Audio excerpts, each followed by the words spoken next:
May it please the court, my name is James Lee along with my co-counsel Sharon O, and we'll be representing the petitioner, Students for Fair Admissions, in today's case.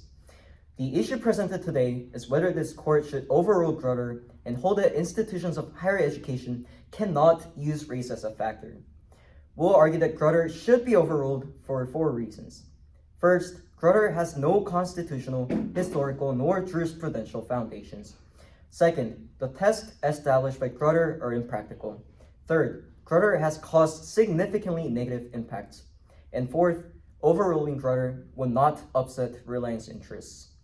These all satisfy the factors that should be considered when deciding whether to overrule a precedent, as decided by Dobbs v. Jackson.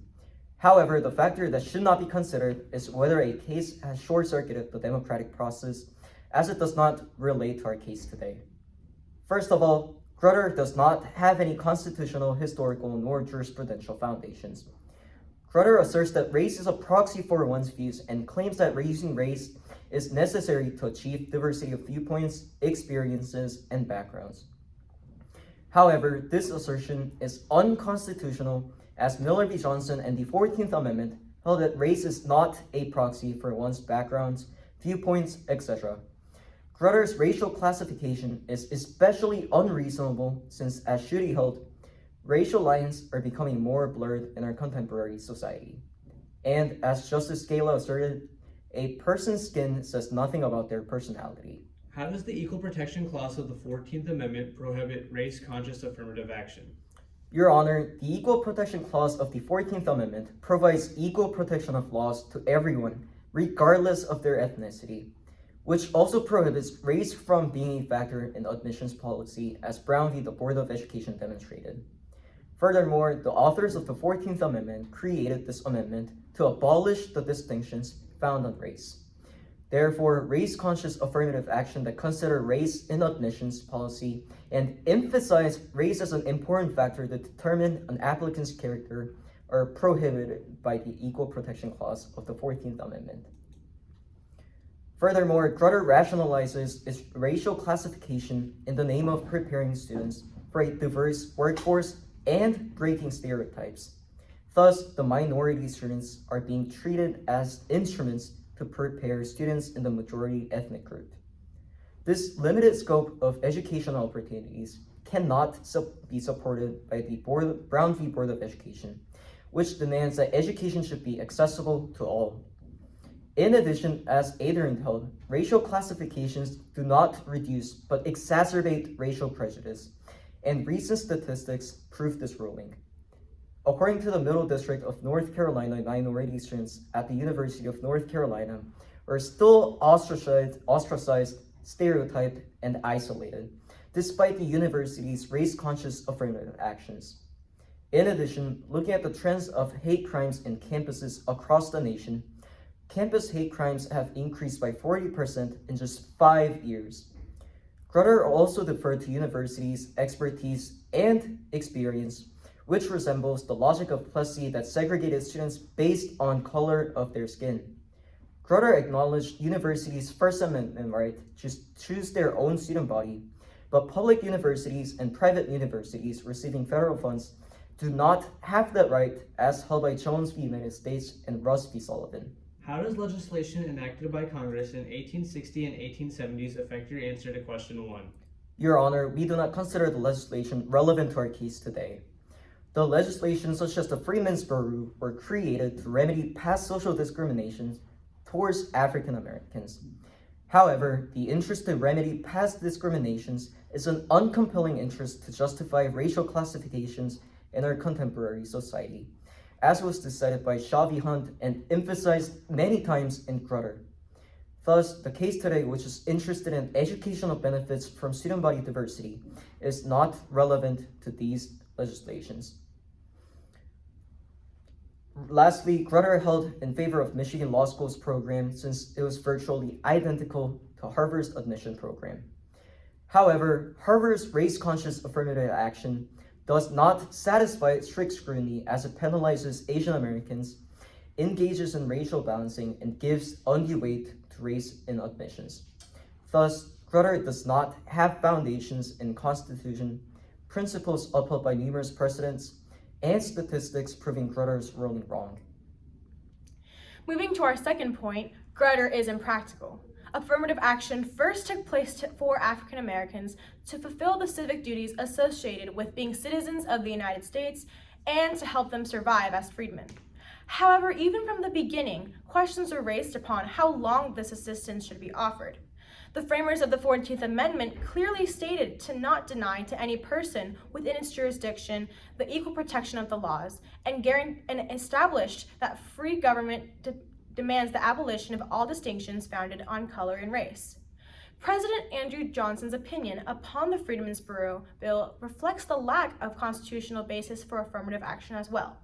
Assistance for the support of indigent persons in the United States was never contemplated by the authors of the Constitution, nor can any good reason be advanced why, as a permanent establishment, it should be founded for one class or color of our people more than for another.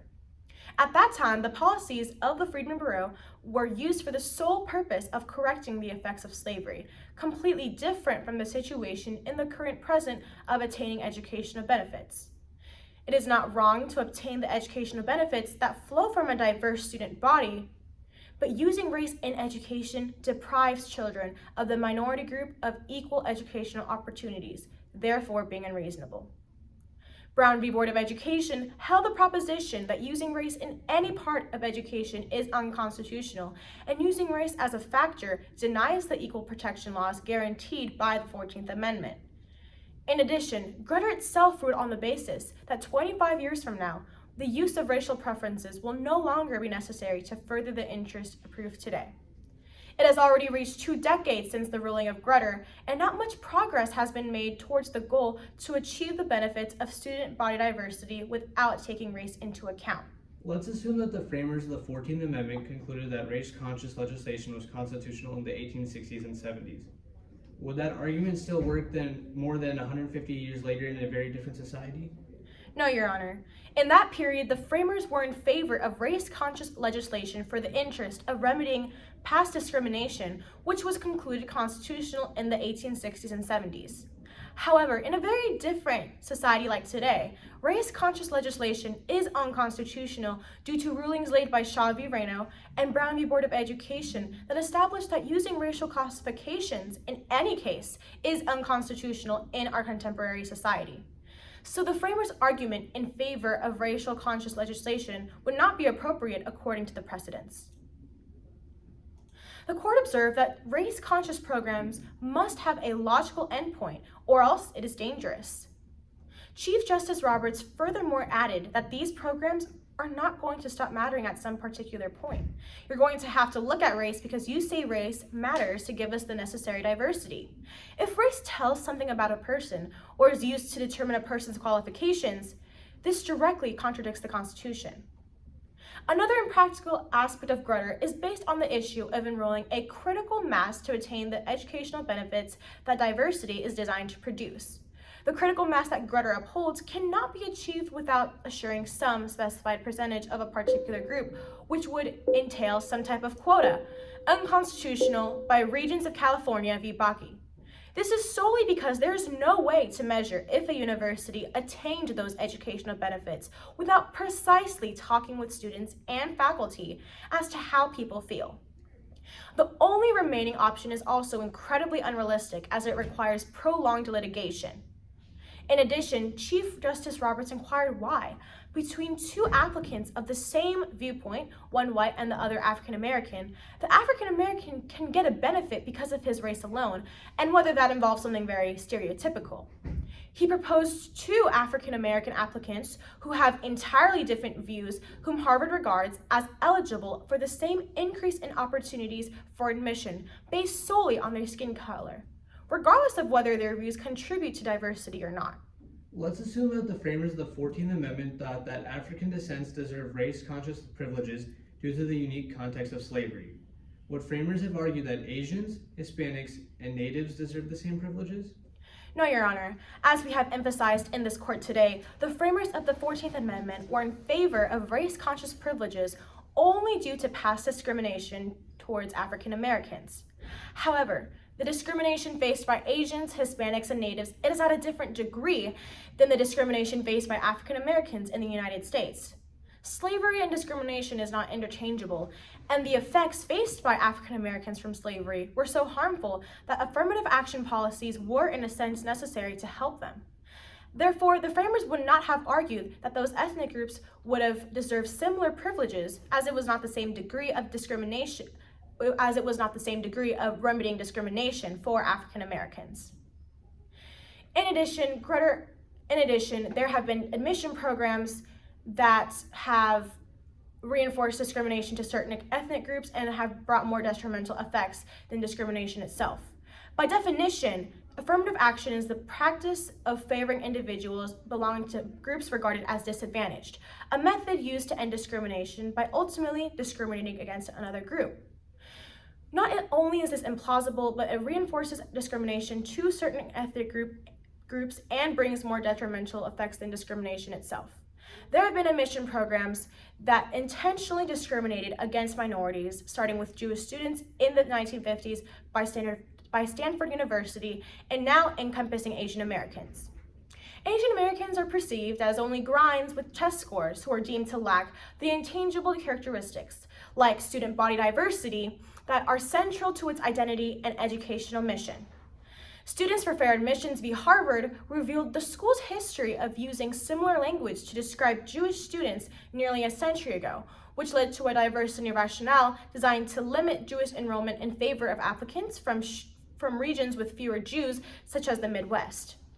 Asian Americans have the lowest acceptance rate for each SAT test score bracket, having to meet a triple standard in college admissions. While it may appear that Asian Americans compose a large part of the population of the student body at Ivy League colleges, the share of Asians at Harvard peaked at over 20% in 1993, then immediately declined, and thereafter remained roughly constant at a level of 3 to 5 percentage points lower, despite the fact that Asian American population has more than doubled since 1993 and has the number of highly qualified Asian American applicants. It's not surprising that discriminatory practices by Harvard and other Ivy League universities have caused irreversible harm, such as stress, mental health issues, pressure to study more as the bar is raised higher, and more. Their practices provide a harsh reminder of past discrimination against Asian Americans, such as the Chinese Exclusion Act of 1882, the segregation of Asian American school children in San Francisco schools in the early 20th century, and even up to modern scapegoating over COVID-19. When Asian Americans supposedly appear different from their neighboring Asian American applicants, they're paradoxically expected to prove that they have to stand out in a certain way in order to be accepted, along with their scores having to meet that triple standard. Beyond just the negative effects of discrimination, affirmative action programs reinforced by Grutter also impose another aspect of failure in the education system: the high rates of dropout and low grades of minority students in universities. A study done in 2004 shows that after the first year of law school, 50% of Black students have GPAs that place them at the bottom 10% of the class. The dropout rate among African Americans was also more than twice that of their white peers. It was also reported that another issue that arises from this is that opportunities, as lawyers often, our opportunities are determined by our first year grades. The interviews that you get, which firms that will look at you, the professional opportunities that you have, often are key to your first year grades. And if you're a law student, regardless of your color, if you are at the bottom 10%, your opportunities, the professional opportunities, have been significantly limited. There is a similar dropout rate among students due to affirmative action policies, and white students admitted as legacies with entering credentials that match those of students admitted because of a race preference. In addition, fewer minorities enter careers in science, technology, engineering, and math fields. A study conducted by UCLA law professor Richard Stander and UCLA statistician Roger Bolus indicated that students with credentials more than one standard deviation below their science peers at college are about half as likely to end up with science bachelor degrees, compared with similar students attending schools where their credentials are much closer to or above the mean credentials of their peers. This proves that instead of affirmative action programs, merit-based admissions serve higher benefits for minorities, as students end up in schools where they're more likely to graduate and in the field of study that they want to pursue. Race should not be engraved as a factor in the education system if we don't want to continue preventing one from being disadvantaged by the color of one's skin. What would have the framers of the 14th Amendment thought that affirmative action policies benefiting people on basis of sexual orientation or gender identity? Your Honor, the concept of sexual orientation or gender identity would not have existed back then in the 19th century, as even groups like women were not considered human and inferior. Therefore, it would have almost been impossible for them to wrap their heads around this idea, but it would also not have benefited them by the same justification stated before for not granting similar privileges for Asian Americans, Natives, and Hispanics. This discrimination faced by the LGBTQ community is not at the same degree as the discrimination that was faced by African Americans. Therefore, there would be no compelling interest for implementing affirmative action policies to benefit them. Does Brown v. Board of Education prohibit race-conscious affirmative action? Address Bakke and Grutter in your response. Yes, Your Honor. Brown v. Board of Education states that using race in education deprives children of the minority group of equal educational opportunities, and held that using race in any part of education is unconstitutional and denies the equal protection laws guaranteed in the 14th Amendment. In the case of Bakke, Justice Paul upheld the use of race in admissions programs, mentioning that any systems like those in Harvard's admissions programs are constitutional, but Harvard's law program is historically unreasonably racially biased in its admissions and never sought race-neutral alternatives. In addition, studies show how Harvard has harmed Asian applicants while giving significant amount of advantage to African American and Hispanics, and thus Harvard should not be a model of a constitutional admissions program. Adding on to my co-counsel's argument, Your Honor, while Grutter did create an exception to universities to use race to promote student body diversity, Grutter should be overruled because there are no historical foundations, is impractical, and has spurred significant negative consequences. Thus, Brown holding that the Constitution denies any authority to use race as a factor in affording educational opportunities ought to prohibit race-conscious affirmative actions. Moving on to our point, lastly, overruling Grutter would not upset Reliance interests. To begin with, interest in treating individuals differently based on their ethnicity does not outweigh the interest we all share in the preservation of our constitutionally promised liberties, as held by Ramos. And Grutter's weak Reliance interests are being evident. In 2003, Grutter observed that 25 years after this case, the use of racial preferences will no longer be necessary to further the interests approved today. Will there ever be a point in time in which racial preferences are no longer needed? If not, should the court allow racial preferences to go on forever? Yes, Your Honor, there is definitely a point in time in which racial preferences are no longer needed, and that is right now. I mentioned earlier that Grutter's ruling was based on this time limit and that not much progress has been made towards the goal to achieve the benefits of student body diversity without taking race into account. Racial preferences were needed in the past to serve a compelling interest, like remedying the effects of slavery, but now it is necessary to discontinue racial preferences in today's society, as there is no way to really measure if a school attained those benefits without precisely talking to every individual on how they feel. Moving on to our point, the state of Michigan and California, along with 7 other states, banned affirmative action policies in their universities. Not only this, but 74% of Americans are against affirmative action, including 59% of African Americans and 68% of Hispanics. Furthermore, this court had ruled in favor of affirmative actions by the narrowest margin possible, as shown by Grutter and Fisher. It also created a self-destruction mechanism with a termination point of 25 years. Thus, a ruling that was barely and only provisionally permitted by this court cannot create strong reliance interest. Should Grutter v. Bollinger be overruled? Address SCOTUS's recent discussion of stare decisis in Dobbs v. Jackson Women's Health Organization. Your Honor, as we have briefly mentioned before, Dobbs v. Jackson ruled that there are 5 factors to consider when deciding whether to overrule a precedent. First, a precedent has to short-circuit the democratic process. However, admissions policies and universities are decided by the directors. Thus, there's no democratic process involved with this case. So this first factor should not be considered relevant to today's case. Second factor is that a precedent needs to lack foundations in the Constitution, history, or jurisprudence. This factor is satisfied by Grutter as his ruling was against the 14th Amendment, Brown v. Board of Education, and many other precedents upholding the equal protection principles. It ruled based on Harvard's admissions program, which is unconstitutional and, as statistics show, what Grutter has expected, which was, for instance, decrease in stereotypes against minority students, has increased over the past years, thus demonstrating Grutter's lack of foundations. Third factor is whether a precedent established was an unworkable test. Grutter satisfies this factor as the only way to determine if an admissions program satisfies strict scrutiny is through prolonged litigations as shown by Fisher, Bakke, and Gratz. Fourth factor is whether a precedent caused distortion of law in other areas. Grutter satisfies this factor as following Grutter's decision, Asian Americans have been penalized, racial balancing has taken place, and race has been a predominant factor for applicants. Last factor is whether overruling a precedent would upend reliance interests.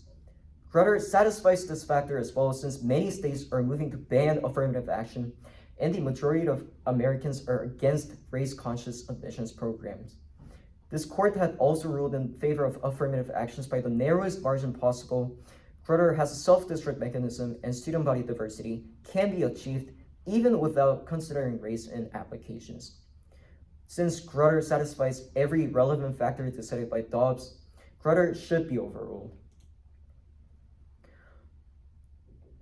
In addition, interest to gain a diverse student body diversity would not be appended. First, the University of California and Michigan all claimed that it admitted one of the most diverse incoming classes, despite the state's ban on affirmative action.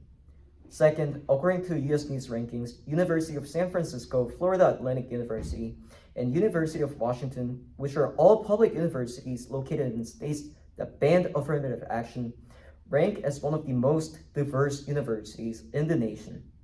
Third, according to a study, if the most selective 193 institutions use socioeconomic preferences, then socioeconomic diversity, admissions of Hispanic and African American students, and SAT scores would all increase. If the court declines to overrule Grutter, can the plaintiffs prevail? Your Honor, it is our strongest preference that Grutter be overruled today in this court.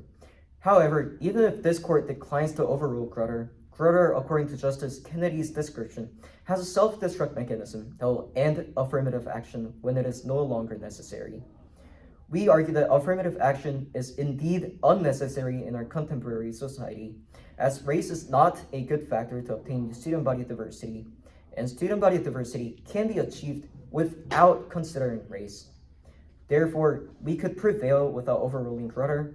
However, we urge this court to overrule Grutter as it satisfies all relevant factors mentioned in Dobbs. Lastly, stable professional workforces such as lawyers, lenders, judges, etc. already do not use racial preferences without being harmed. If the court overrules Grutter, will the military have difficulty recruiting diverse armed service? No, Your Honor. Just as University of California, Michigan, and many others have shown, diversity can be achieved without race, and professional workforces, including lawyers, lenders, etc., already do not consider race without suffering any negative impacts. This could have been achieved by one clear fact. As many precedents such as Miller v. Johnson, the 14th Amendment, and justices such as Scala held, race is not a proxy for one's views, experiences, or backgrounds. Therefore, it would not be difficult for the military to follow the model set by these institutions and workforces.